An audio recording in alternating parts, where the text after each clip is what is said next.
Nag-crave ka rin ba ng pansit gisada tulad ko? Napakadali lang gawin. Tara, start tayo. Sa mainit na kawali ay maglalagay lang ako ng konting mantika.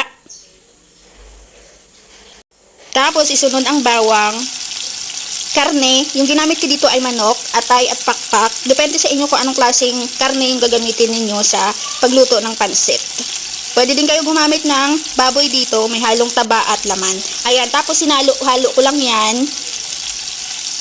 Saka ako naglagay ng asin. Magic sarap.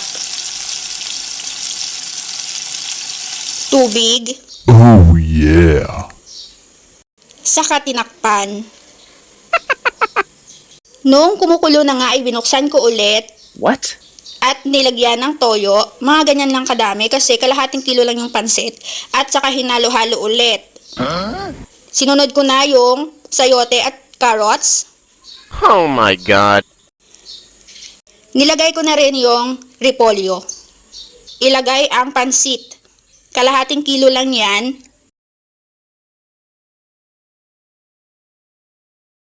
Saka ko naman hinalo ulit. Oh yeah.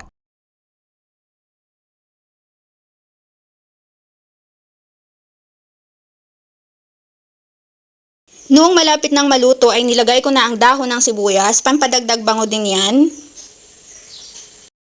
Oh yeah.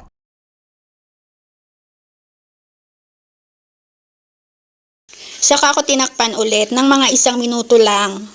Binuksan at okay na yan. Ready to eat na ang aking pansit gisado.